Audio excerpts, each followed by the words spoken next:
Dr. Pettiegrew, you have the floor. All right, thank you very much. And can you hear me okay? I am going to share my screen with you. I want to take this time to really use this opportunity to do a State of the Schools, State of the District address. Within our ADC meeting, I would like to talk about where we are as a school district, where we are as a family, and what our challenges are moving forward. So hopefully we'll be able to give you as much information as you need. Please feel free in any of the slides to stop me, ask the questions. I am also looking, I got about 60 people, 61 people on Facebook, 64.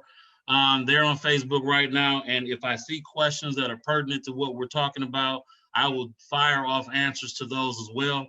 I'd like this to be interactive. I'd like it to be something that the community can get some questions hopefully answered. And if I don't know, I'm gonna say I don't know, because literally some of these things we are in meetings, in conversations about. But I'm gonna share my screen so we can begin to have some conversations about the state of the schools.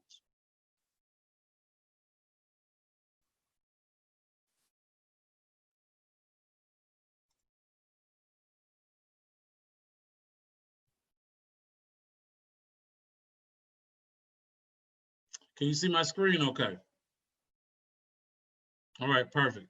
So the state of the district, literally we know that coronavirus happened, shut our schools down. Last time I talked to you, we were getting ready in August to start school. We were getting ready to try to do remote learning. We were running around trying to canvass the neighborhood to connect with families so that we could begin this remote learning phase. So I want to now bring to you an update since those moments and since those times in August. First thing I want to do is try to play you a video. Give me a thumbs up if you can hear the sound as we play this.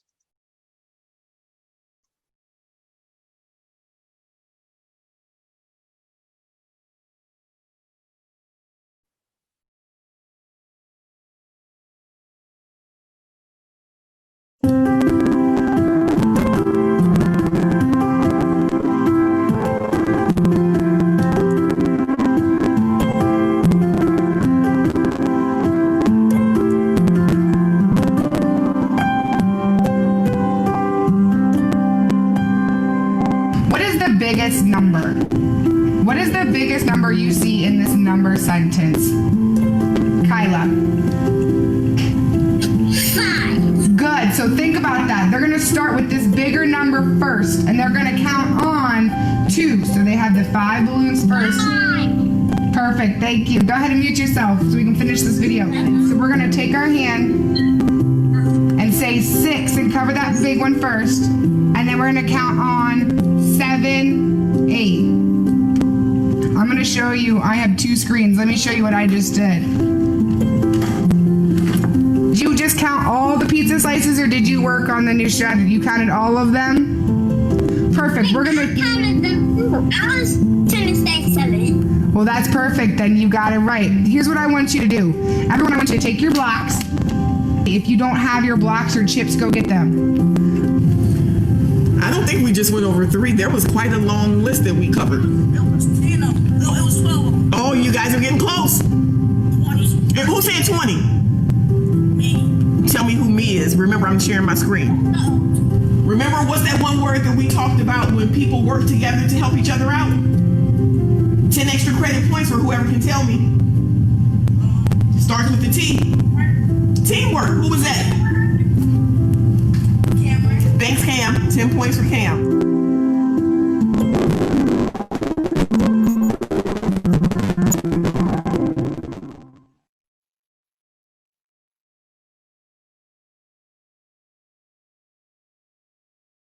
So I wanted to give you just a snippet of what teachers, and I see Karen is smiling, what teachers are experiencing, what students are experiencing during remote learning.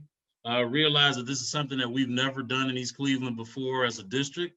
In March, April, we began to give professional development. We began to talk about free internet and giving out Chromebooks. So we wanted to give you just a sneak peek into what happens every day in this district we still are East Cleveland at its best. We still are a definition of success, despite the fact that we are in this unprecedented occurrence. So give you a little bit of goals. These are the goals coming out of the revitalization plan. We are a school district that continues to follow our plan that was approved by the ADC, 100% of our plan. So we are showing you here that the first goal is about instructional excellence, that despite COVID, we still have an obligation to make sure our performance index goes up, make sure that students are achieving at high levels, make sure children are going to the colleges and careers of their choice. So this is still our goal, this is still our focus, and you see there, we're still trying to get that PI to go up to 66 in 2021, and then 80 in June 2020. Last year, we didn't have tests. We don't have a metric from last year. However, we knew where we were with trending, and we'll talk about that a little later. We were trending in this direction. So when we talk about data a little later, pay attention to where we are in relation to where we need to be, but then definitely 80% by 2022, because if our goal is still to return this school district back to local control, back to the school board of East Cleveland, then we have to make sure that our performance index on our state assessments are at the level they need to be so that we can get the appropriate grade on the state report card. And then also looking at our overall graduation rate, that's still a metric that we're watching to push our instructional excellence, making sure that our students are graduating and then they're able to go on to the colleges and careers that they desire.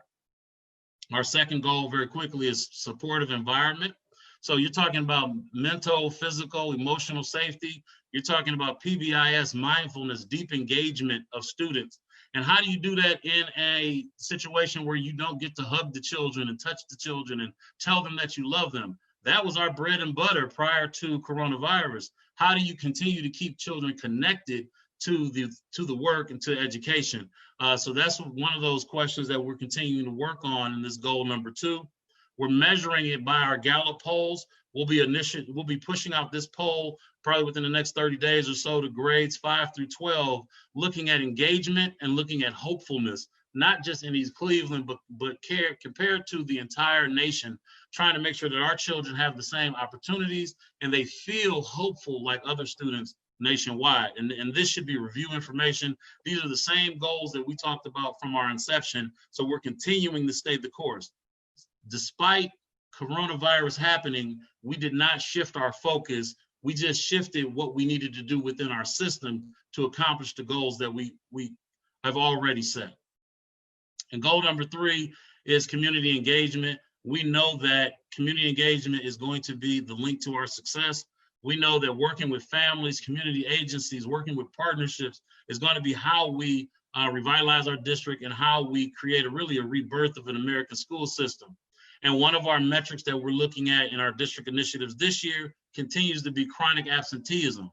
Now, it says 32.6 on this slide. And those of you that are on Facebook, I got 109 people watching right now. Those of you that are on Facebook, if you would like a personal copy of the slide, please go to eastclevelandschools.org.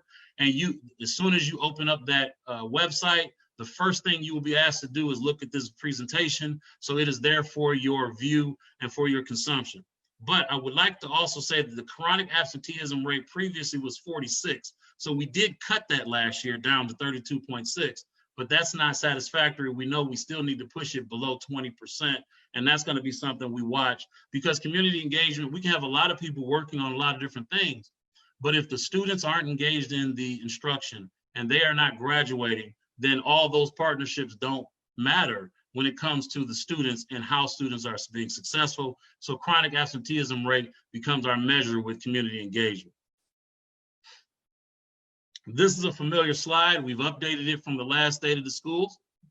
And you can see the population of the community is pretty much the same since last year.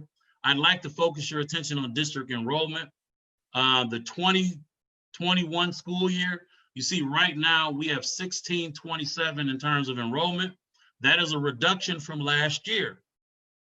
And we knew that it was going to be a reduction.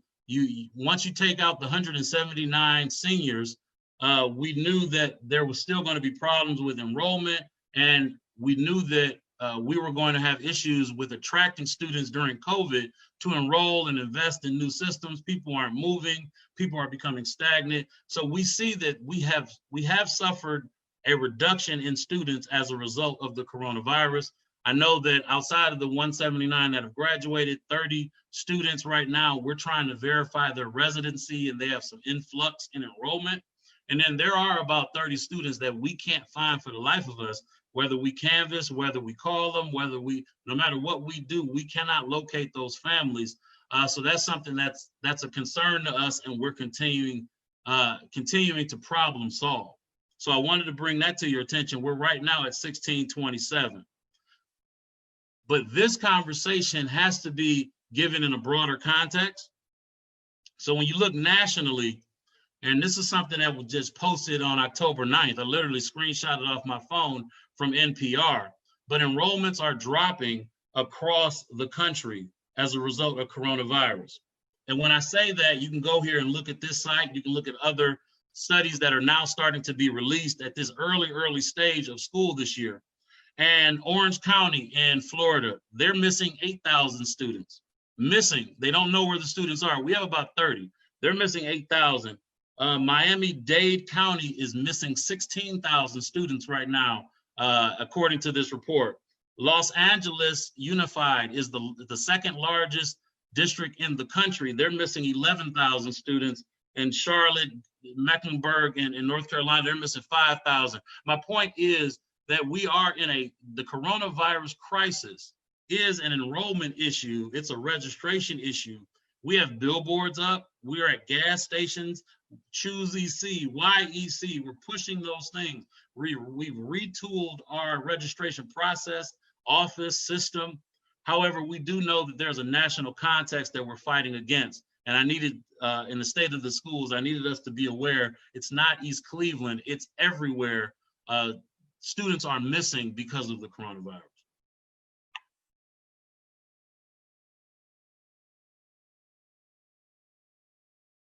Where have we been? I'll give you 10, 15 seconds to read this. Where have we been? This is Lillian Tolbert, our president, our new president of the East Cleveland Educators Association, the teachers union.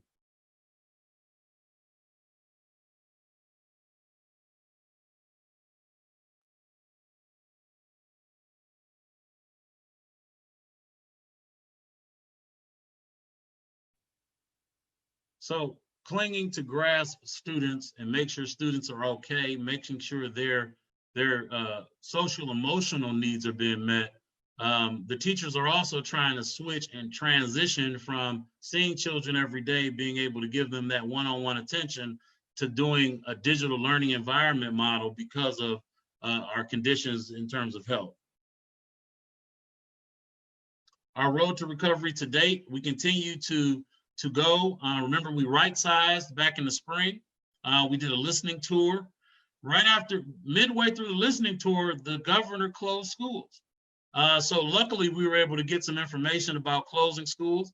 But then schools had to close, and we began this digital divide problem, trying to solve. Students did not have internet. We were dealing with packets. We were dealing with paper. We were dealing with dropping off paper and picking up paper. We began to get there. You see there on 410, the Cleveland Browns is a huge supporter of East Cleveland City Schools. And Jarvis Landry there and Meyer grocery stores, they began to donate to us in ways that we're so grateful for. They began to support us in these efforts to support our children. We did a virtual commencement, remember, back in June. And we renamed Kirk, thanks to this ADC, we renamed the building that was formerly Heritage back to Kirk Middle School, and still getting thank yous from across the Cardinal Nation that school is now named back Kirk Middle School. We were aired on United Shades of America on CNN.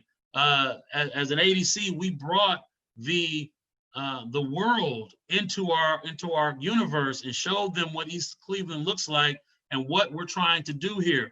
And we're still getting people that are reaching out, donating as a result of seeing us on CNN. And those of you that are watching online, or those of you that have not seen that episode, if you go to any cable provider, and go to the CNN on demand area, you'll be able to find that. I believe we're episode 3, and we dominate most of that hour talking about East Cleveland. I say that pridefully. And then we started pushing out Chromebooks back in August, and we started making sure that every student received a Chromebook. The high school led the initiative where 99% of the students received a Chromebook in that distribution week. We really took time to make sure every student received the necessary materials to be successful as we were going into uncharted territory. I was invited to sit on a panel at the City Club where East Cleveland was paired with Twinsburg City Schools and Broadview Heights Brecksville City Schools, talking about how we were handling COVID-19 and how we were reimagining schools. It was a proud moment for our school district to be on par with other suburban school districts because East Cleveland is a suburb, and rightfully so, we were there with everyone, our peer group. And then on 9/17, you see their Prospect Academy began to open students. We have preschool running now where students are coming every day and they have masks on, as you saw in the video earlier. And we've not had occurrences or issues. We are really looking at them as the prototype as we begin to talk about how do we open the other buildings, which we will discuss here in the next few slides. So this is a highlight sheet. We did it last year, so we did it again, talking about the report card. Though we didn't have an overall grade, though I believe this district would have earned a C if they would have let us test, but because of coronavirus, I see you, Dr. Banks, smiling. Because of coronavirus, we were unable to. But these are some of the takeaways from that report card, though it didn't have an overall grade. We did see a 5.7% increase in the graduation rate on a 5-year. We saw a 4.8% increase in the 4-year graduation. And we saw, I said earlier, the 12.7% decrease in chronic absenteeism. That's huge to me because that's saying more students are coming to school, more students are in front of the curriculum, more students are being set up for success than they were in the previous year. And you see some of the other metrics there, whether it's industry credentials, that's prepared for success. And as an ADC, all these things are tied to our report card. We have to get a C on that report card. So we began to ratchet down our support as an ADC to this district. We can begin to shift back to local control. We did see an uptick in ACT participation, and then career tech in Shaw High School honestly continues to blow the doors off when 100% of the students have scored in the post program outcomes, and 98% of those students you see there had received the 4-year graduation rate and 100% in the 5-year. Really, our career tech is a staple in our district, and it's keeping our students in the district and it's keeping them successful. Any questions up until this point?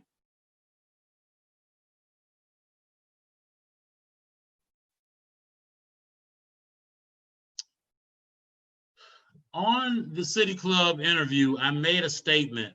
We've been talking about we're going to be the model urban school district in our revitalization plan. We said we were going to be the rebirth of the American school system. But now, because of this COVID-19 occurrence, we also have to create a model of digital learning that can be a model for others. And that's what we've really been pushing since March with the teachers, with our professional development, to try to get it right for students. And I've seen the growth in the teachers. I've seen the growth in the administrators from where we started in March, trying to figure out how to teach online to where we are now. And hopefully we'll show you what we're doing that truly can be a model to everyone else. And it is being birthed in the soil of East Cleveland. I am oh so proud to talk to you today in the state of the school district about some of our accomplishments and the things that we've done to change our system. We didn't scrap our system, we changed our system, we've adapted our system to meet these new occurrences. The first thing is we had to work remote from home now. Many people are working remotely, all of the children are at home. So how do we connect our work? How do we connect to now a new reality? Let's see here. So what we did is we grabbed some tools in the digital space, and these tools are allowing us to help our students and help ourselves to frankly create a better educational product for our customer, our consumer, our East Cleveland resident. So you see there, Blackboard. Blackboard is the way we communicate. We'll talk about that a little later. It's the way we will be managing our learning. And it's something that we learned from higher ed, and we're going to adopt. And we've already pushed it, and we're rolling. As we talk later, you'll see how Blackboard is beginning to infiltrate our lives and give us a better way to communicate in our school district. Registration gateway. Every student now is going to re-enroll every year. What does that mean? That means online, you can check to make sure your address is correct, your email is correct, your phone number is correct.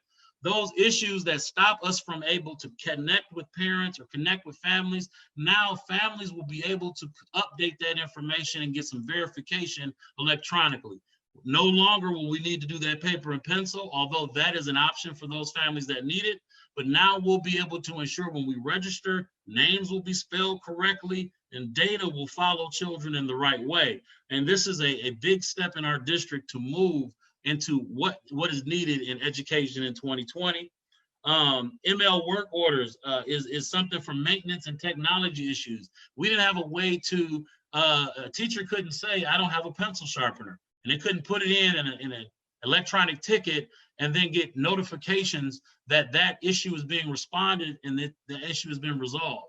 Well, now we have the ability with ML work orders, and it's in the app that we'll be talking about later, where they can put in what the problems are, or principals or anyone can say this is an issue, and we then will have a way to timestamp it and begin to look at it in a data way. Instead of anecdotally saying what's wrong, we'll know where the problems lie and begin to be more efficient and fiduciary with the way we spend on repairs and the way we're looking at maintenance. Also, teachers are using Google Classroom, Google Meet to provide instruction. Kami is something that you can take any document and you can turn it into a PDF, and you can write and you can draw. And that's something that's being used in all the classrooms right now as we look across our district. Screencastify is a Google extension. It's something that you can record, edit, and share videos. Many of our PD and our trainings are now done in Screencastify. We've even written books now. The curriculum department has written books for children about our new logos and about East Cleveland. And we're now in the phase of working with a local illustrator, but it started with Screencastify and being able to give this information to students. So this is how we're using these digital supports, and we're changing the game, but we're still being authentic to being East Cleveland, and we've not adjusted our core beliefs or our core system. And Peer Deck is another add-on for Google Slides. Students can interact with the presentation on any device. Jamboard is a whiteboard, interactive whiteboard. Nearpod makes your lessons interactive. So these are the things that now teachers are using to grapple with this problem of not being able to see students every day in person, and how do we connect to them and make learning engaging and relevant in a remote setting. So also there's tools that we had to add to the system. So those are teacher tools, support tools, but additionally things that I needed to add to the system. I'll draw your attention to administrative directives. We have board policy.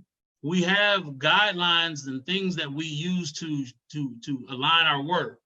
But administrative directives is for the purpose of communication. It's for the purpose of letting everyone know what the information, procedures, and directions of the administration will be every single year.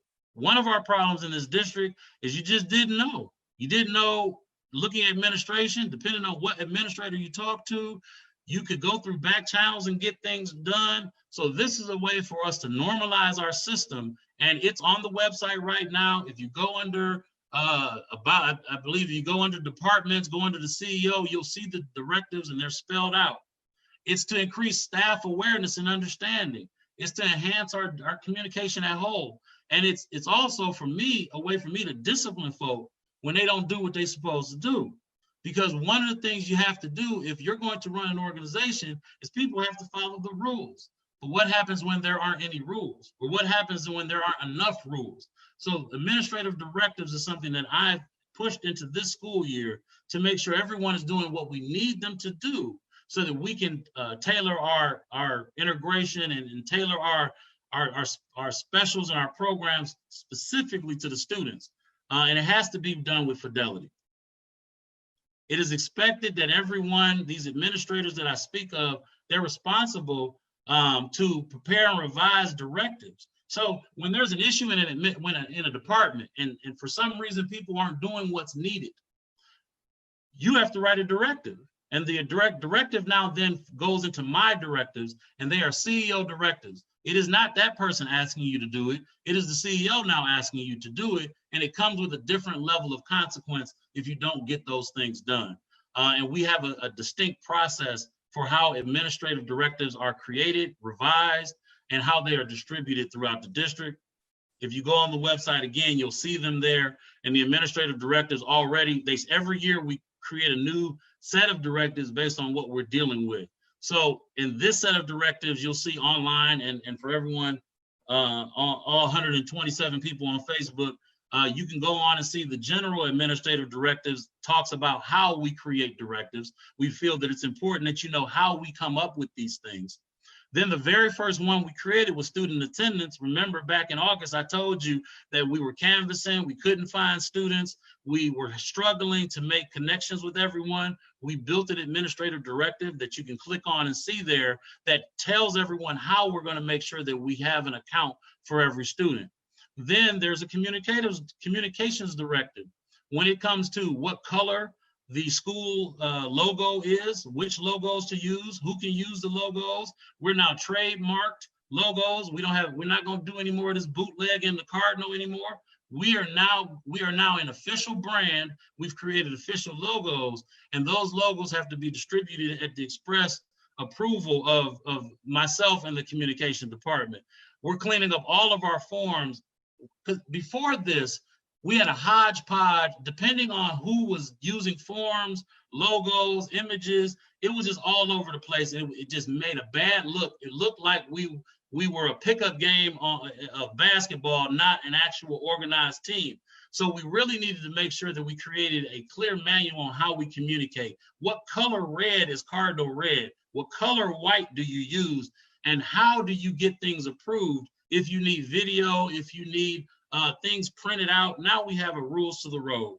We also came up with virtual count week instructions because we determined that October 1st, we were going to look at our enrollment because we saw that we lost children, and we understood we were going to need to make some distinct decisions about count week. So we created clear instructions, what teachers should do, principals should do, secretaries should do, so that Dr. Banks, our data could be accurate so that we can make proper informed decisions. And you see instructions there that if people deviated from them, they were disciplined according to progressive discipline. And then also out of our diversity and equity and inclusion office, you see some directives coming out of there, because in a remote environment, we have to make sure that every child is getting what they need, and we aren't creating inequity as we're building systems. So we have some directives that are in that location as well. But these administrative directives are things that we've added to our system to make sure that things are getting done with fidelity,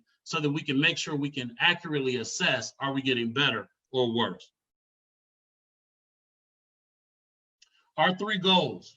So let's go through our 3 goals, and we'll continue to hash out where we are as a district according to the 3 goals, and what things or what initiatives we've started as a result of our new reality. I'll give you 30 seconds there to read Marlene Barbie, a Shaw High School teacher, her quote about where we are now.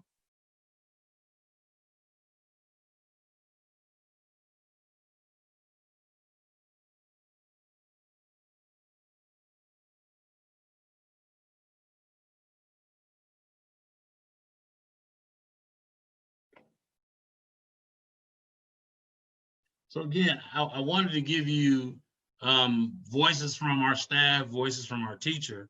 And again, you know, we're trying to bring our city back, bring our school district back. Revitalization is in our hearts. And we know that change is continuing to happen, but we know that we can fix things and we can continue to move and return back to our glory days. And this is one of our strong teachers here in where we are now. continuing on. Amy Kane, a Kirk teacher. Where are we now?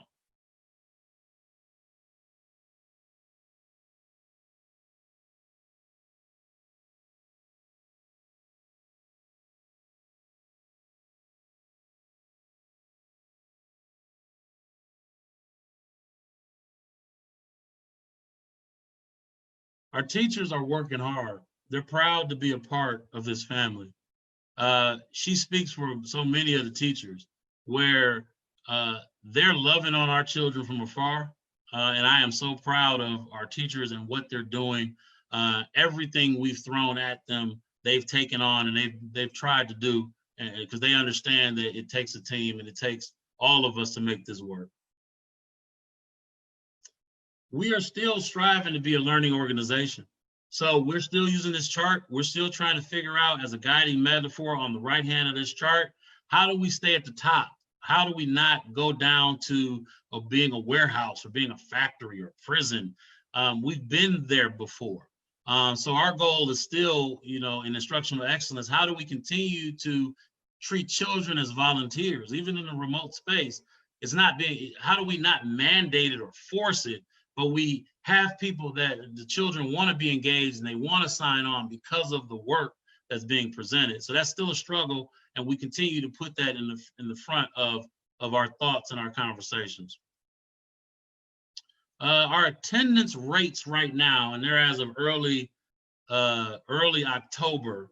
You see there, and it's by grade. I wanted to give you all of the grade levels. We're okay. But students are struggling with logging on consistently. Things are happening at home.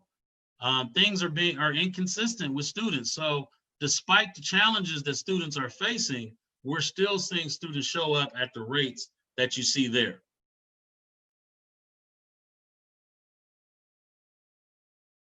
Really, our 4th grade, 5th grade, and our seniors are leading the way in terms of daily attendance, cumulative attendance.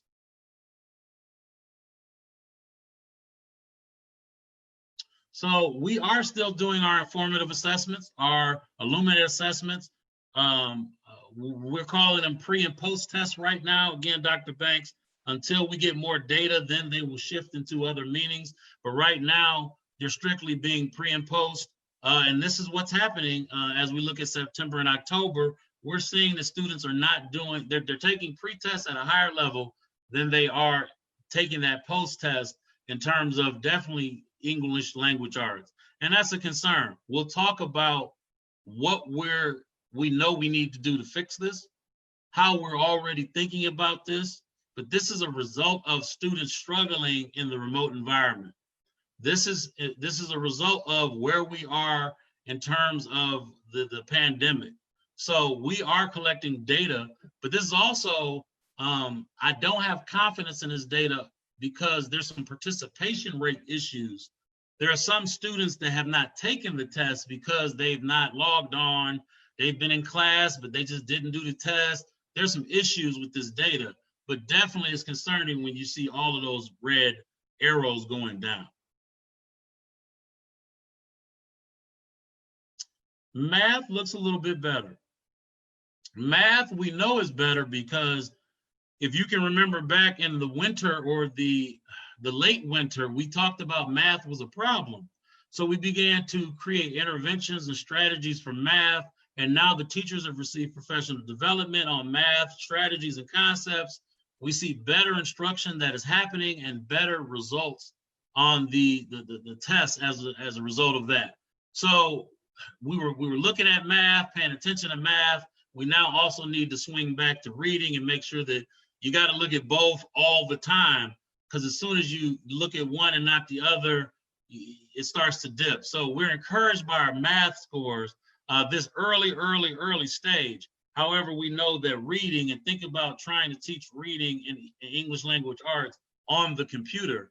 And that's why we start writing books. And according to our logo and our new big red cardinal, we started writing books because we need to try to impact students in a creative way online and remote.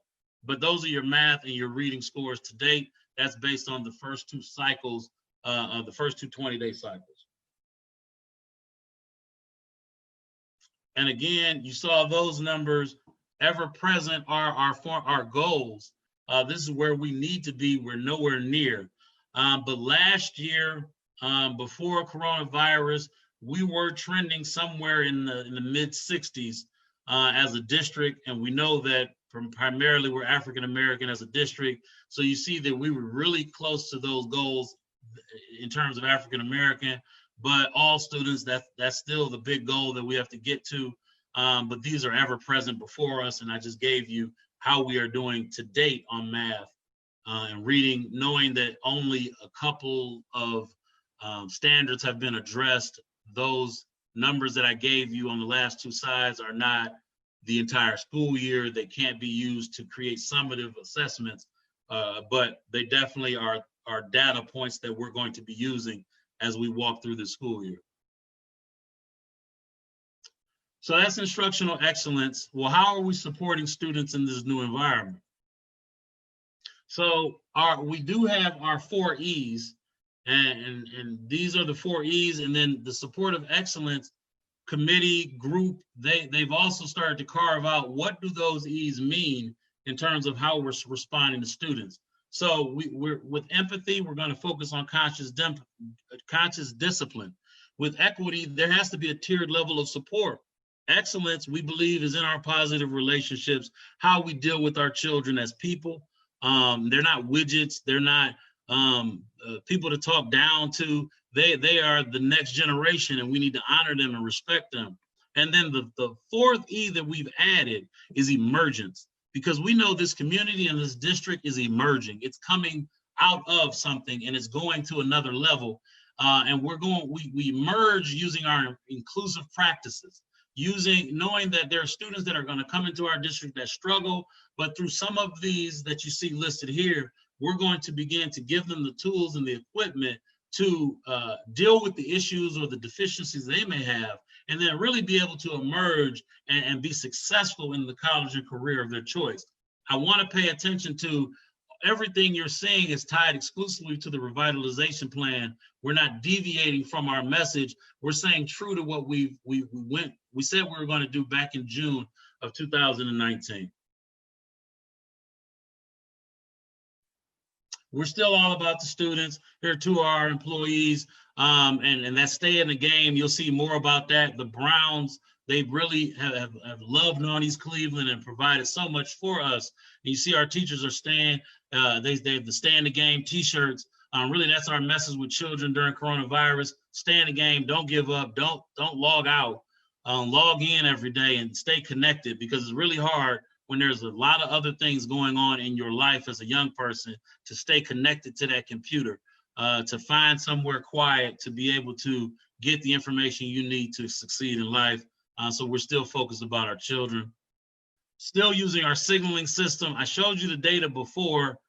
This is to remind you we still have a signaling system. All of that data has to pour into somewhere that's going to help us communicate concerns, help us forecast areas. The signaling system is something that I'm developing kind of exclusively. You're not going to see this in many districts. And this is something that's being built as we're going. Last year, we had one that trended and showed that we would probably be on a C if we took the Ohio State assessments. So we're building that again this year to try to forecast our areas of need, the problems that we're going to have in the report card, and then how do we quickly fix those before we have a testing problem, before students take tests and they're not prepared. And this is directly from the DLT. So we have dashboards that we're creating. We are a partner with Harvard, Proving Ground, but then we extended that partnership to be a strategic data partner with Harvard, and they're helping us to develop dashboards that can be responsive to our student needs, and we can pull all the data that we use, and it should tell us, just like the dashboard in your car, where do we need to put more effort, where do we need to pull back effort. So this is an example. Here you see supportive environments, and again, there's some data points that we're using. The click here's, I just lifted this off the district leadership team PowerPoint, and in their PowerPoint, when they click on that, they go in and there's a drill down to all the data for the students so that we can have those rich conversations and all the data is at one place so that we don't have to waste time. We're really getting better at being more efficient and getting quicker to the data and the problem areas. So that's supportive environments. Instructional excellence is there. Again, Illuminate data, MAP data, or NWEA data, the design lab data that we utilize also. And Karen, you're familiar with that as someone that works constantly on the design labs. All of these things, and you see across all the cycles, we're setting the template so that we can forecast, just as the weather man or woman is on TV, we need to forecast where our children are going to stumble. And then before they stumble, give the supports. It's too late that they stumbled, they failed the assessment. Now we want to do something. We should be responsible enough to do it before they end up taking an assessment and getting a bad value. So that's what we're trying to do here. And community engagement is also look at those metrics closely, if you will. Parent involvement, we're pulling data from that, our surveys that we're using, partnership data. Remember, I told you about revitalization focus areas and how are our partners.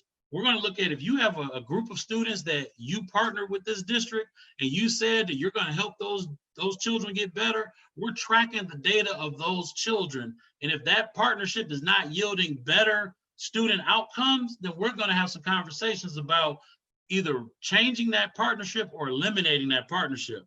We in East Cleveland, we're one of the few districts that I know of. We have a clear protocol and a protocol for community partnership application. You want to help East Cleveland, you have to show us how you connect to the revitalization plan. And there's a form for that and it's reviewed. And before I even see it, other administrators are vetting it to make sure that it's going to be something that helps our children. Because everything that we do in this district has to be about the children. It can't be for any other reason.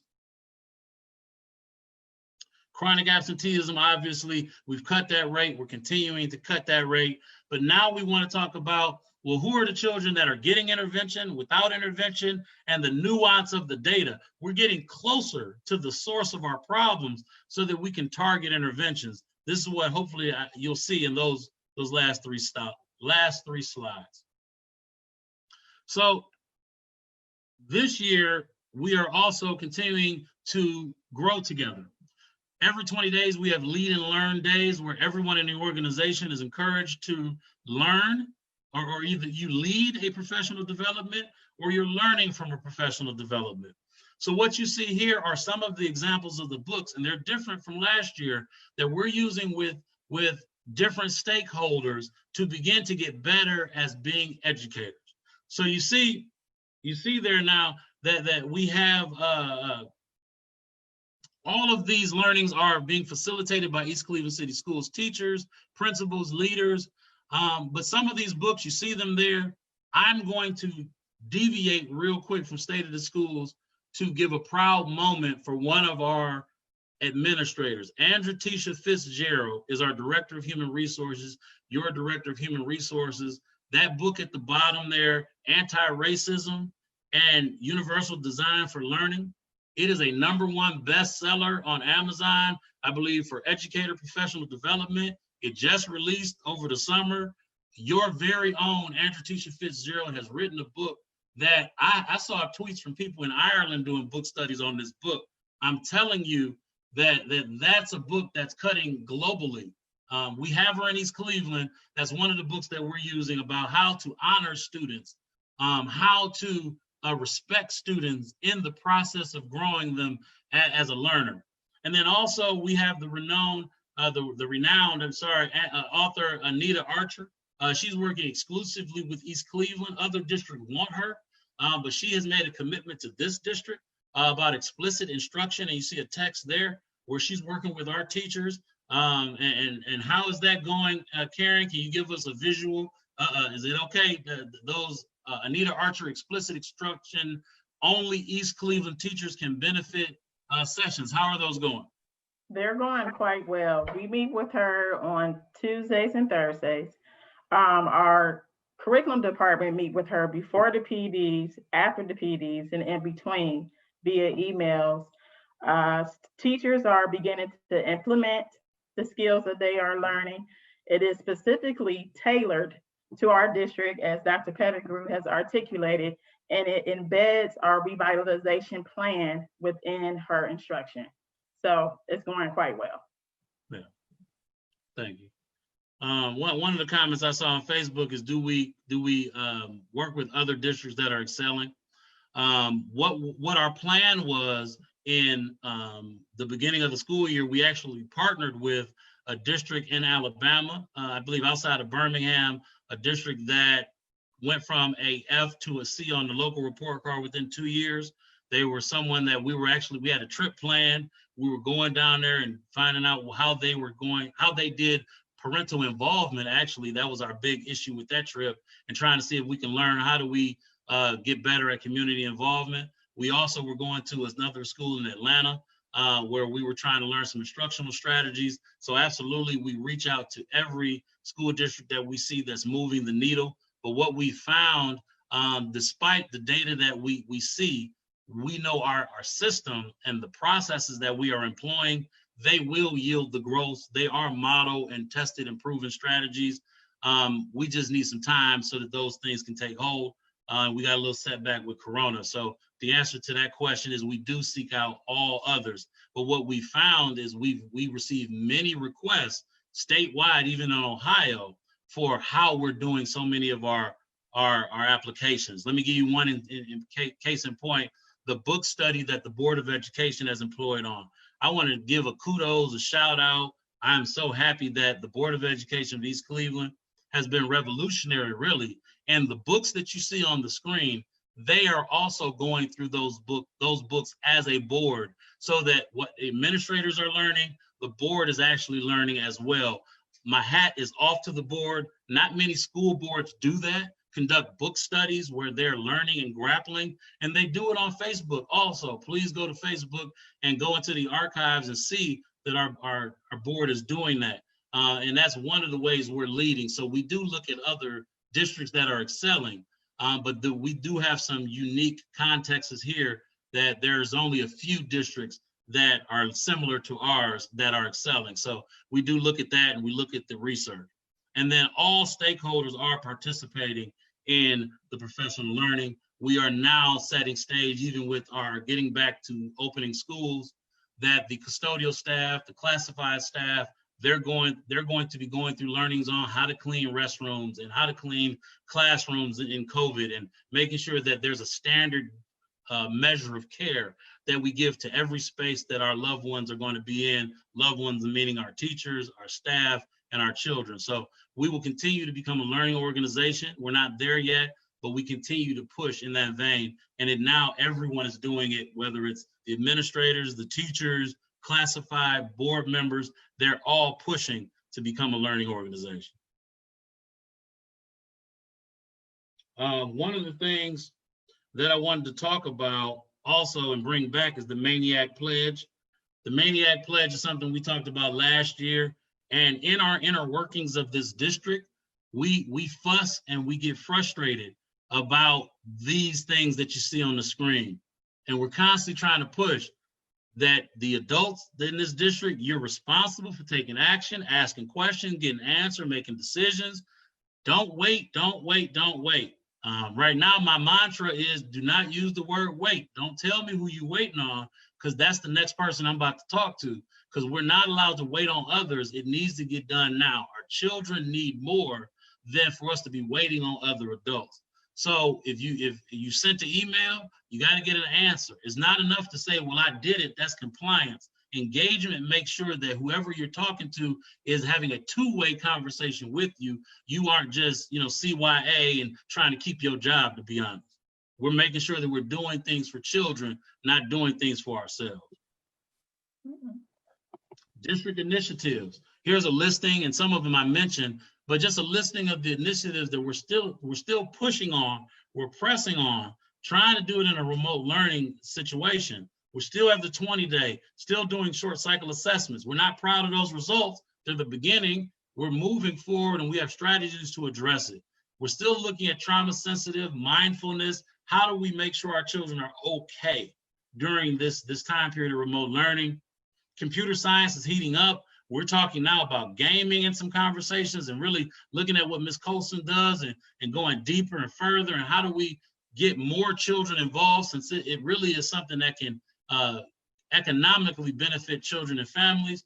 And the others, I'm not going to read the list, but you see there we're still pushing on these initiatives and making sure that despite remote learning, something this district has never done wholesale, despite that, we're still being the same district we need to be for our children, even when it comes to Spirit Week and homecoming for the high school. We're trying to figure out how to do that remotely, because we understand the children still need those things, even though we're not in the building.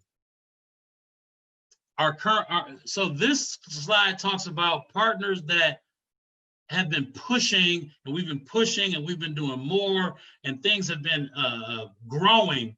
We have a long list of partnerships. When it comes to our initiatives that we just talked about, there are key partners on this list that have either donated money, given a lot of money in some instances, or given a lot of volunteer hours or time or energy, or putting us on their social media. So I just wanted to take a moment to highlight them in this presentation, as we still have 113 people watching on Facebook, that these folks have been instrumental during this remote time to keep our system going and functioning at the level it needs to for our students.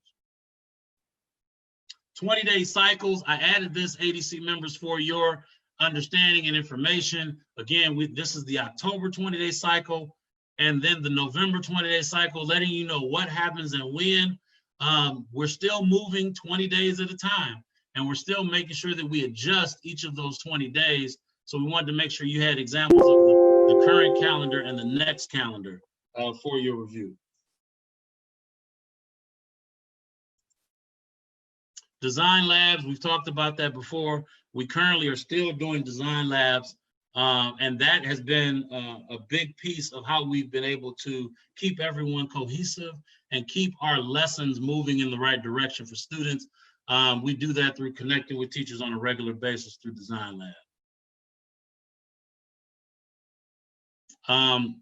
This is to support folks and some, again, the Browns are there, and the governor's giving to the Governor's Imagination Library. We all have a role in supporting our students at high levels. It's not just teachers and administrators, but everyone in East Cleveland has been pushing to help our children. Community engagement. Let's look at our brand. I'd like you to look at that for a moment, because these are now our new mascots.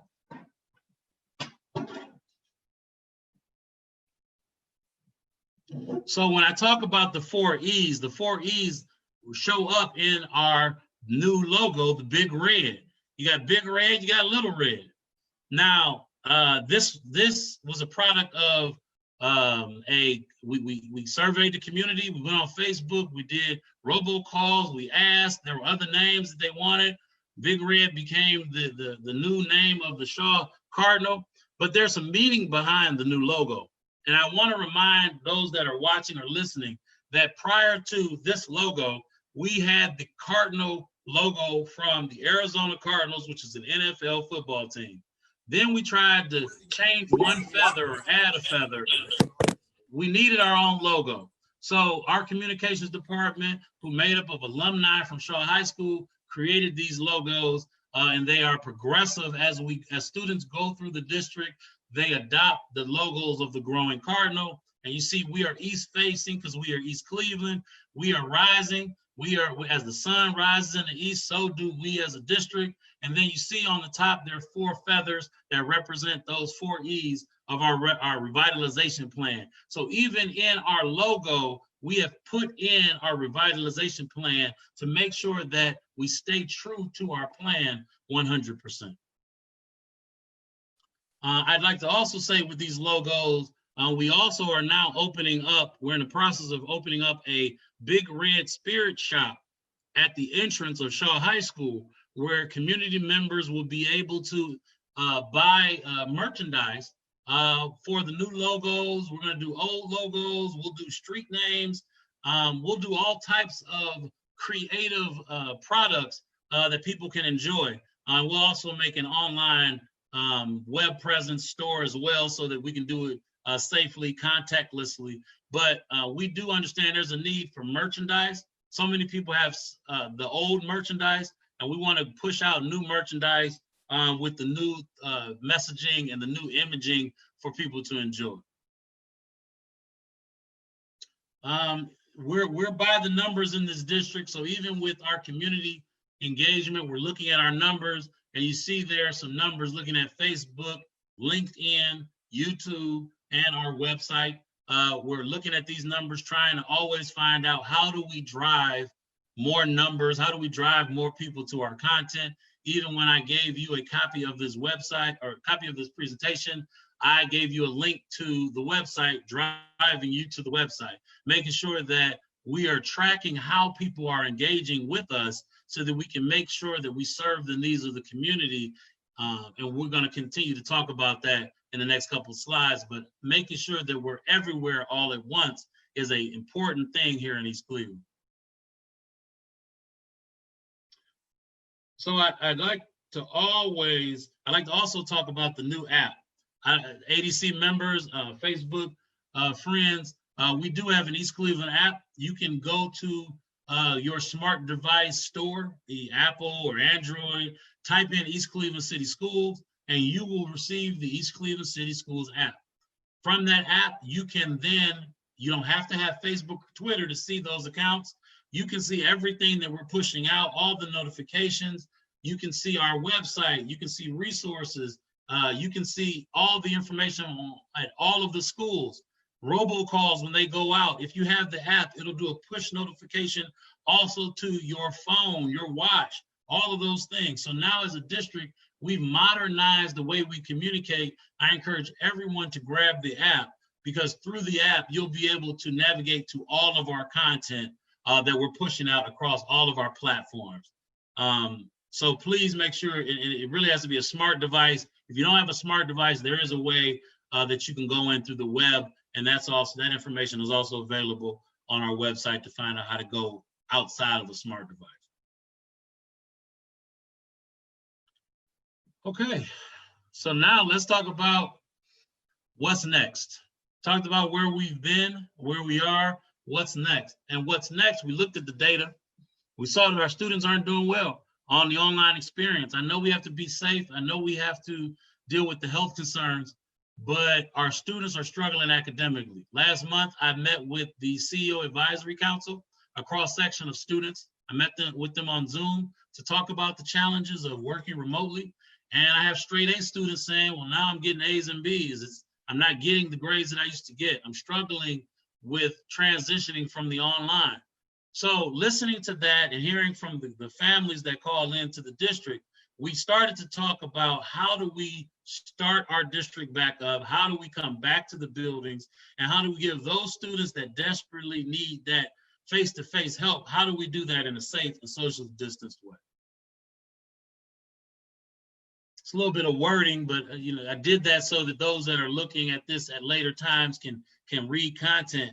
But it's what I just talked about, this soft start phase in. Key points here is that during the week of October 19th, families will be receiving surveys and phone calls to talk about the new safety procedures, protocols, and their interests on coming back to face-to-face instruction.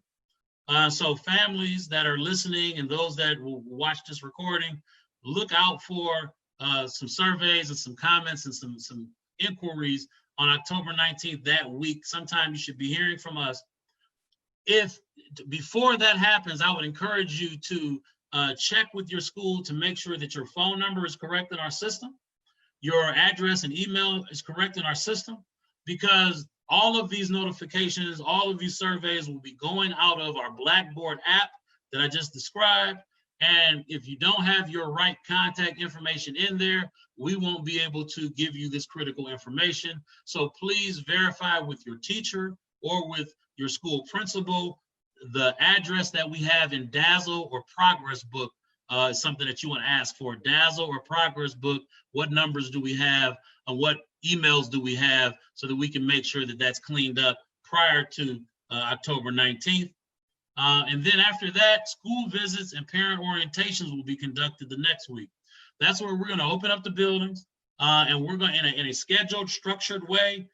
We need parents to be able to see the spaces students will be at, and prior to making a decision to whether or not they want their children to come back in the face-to-face, we want you to be able to see the spaces, talk to the teachers, talk to the staff, and get an assurance of what's going to happen moving forward. We're going to do that the week of the 26th. Be on the lookout again for notifications in school bulletins and through the app of those visits and orientations being scheduled. But I made this a point that if a parent or a guardian lets us know in writing, you can do that through email to your principal. If it goes to the teacher should forward it to the principal, that remote learning is always an option this year. So if you would like your child to stay remote for the rest of the school year, we need to know that through the survey or let us know in writing so that we can put your child with the students that will continue to receive the remote learning, but other students will begin to start getting phased in here. Starting on November 9th is our date where we're going to start bringing students back. The next slide I show is where these are the initial conversations. We're asking for feedback of the students we feel we're going to start bringing back in this soft restart. So the soft phase in looks like this. Each of the buildings, there's certain students that will be coming back. We looked at, first of all, our special ed population. We feel they need to come back so that we can give them the proper learning accommodation supports, interventions that they need. So we're going to bring back many of the special ed students, if not all the special ed students. But then also you see pre-K, which has already been in effect and has been successful. Kindergarten, 5th grade, 8th grade, 9th grade, and career tech. All of those students we're looking at, those families will be surveyed about their interests about coming back.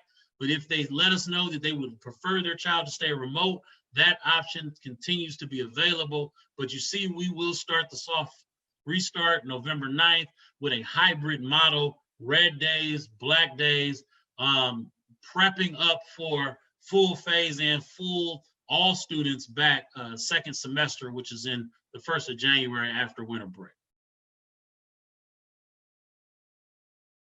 Our current needs, continued support for all of our staff as we continue to remote learning.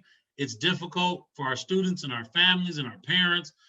So we're continuing to try to support them. We're continuing to add the instructional supports needed at K-5, looking at our data. We know that we need to do some things and add some things to our system, and we're looking for some new ideas there. Increasing parent support on parent meeting days. Every 20 cycles, there's a parent day. There's a 20-day cycle. Go back to the previous slides and it lists when the parent days are. We need more support, more advocacy, more parents to reach out, give us feedback on how we can better support. I've commissioned the buildings that particular day is a day where we're supposed to support our parents and give parents what they need to be successful. Also, we have parent-teacher conferences coming up. Please check your schedules. Please check the app, the website, and see when your child's parent-teacher conferences are. And please make sure you take part in that and be present during that moment.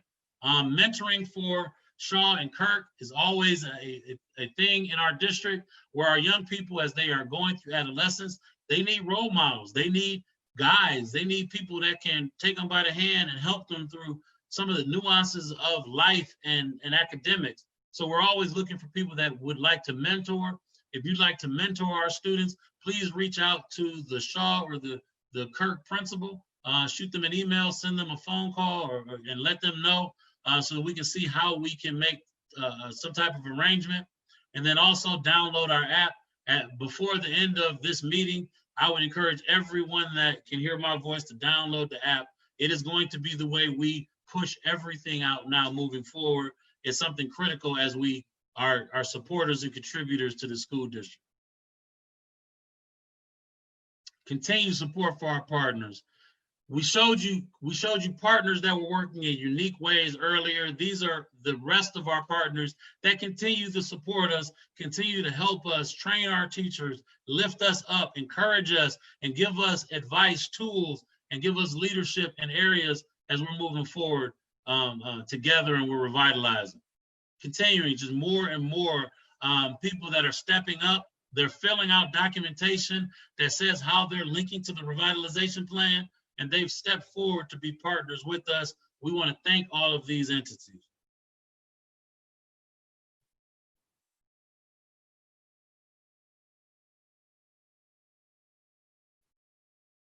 I want to take you back here. I end most of the presentations with this slide. It was drawn by Tom Hanachek, SST consultant with us. He helps us, he works with us on all of our revitalization efforts. But this was the drawing that he did when we first started our plan. And today, hopefully, I talked to you about the same things that we see here. Hopefully, we stay true to our message that we are on the road to recovery and revitalization. I hope that the community and folks heard me talk about instructional excellence and how we're trying to deal with the instructional model in a remote way. I hope you heard me talk about, despite coronavirus and students not being in schools, there are key things that we're doing to support our students and keep the supportive environment. And then whether it's the app, whether it's the new logo, whether it's opening a store for more merchandise, whether it's trying to make sure students are being present, I hope I showed you that we're staying true to our efforts in community engagement. We are East Cleveland. We are the definition of success. And at this state of the district, I would like to say that we are still on this road and we've made improvements, we've made gains, but we've had some setbacks as well. But this is the state of the school address for East Cleveland for the school year of 2020-21. Please follow us on all of our social media, those of you that are listening. Also, please grab the East Cleveland City Schools app from your smart device, App Store or Google Play Store, so that you can stay up to date with the happenings of this district. And then also, we want to recognize our board members and our ADC members as well. Without them, I could not do the work that I do. Your leadership, your guidance, your wisdom, your instruction, both of these help me in my decision-making on a regular basis. So I would like to thank these 10 individuals that you see on your screen as well.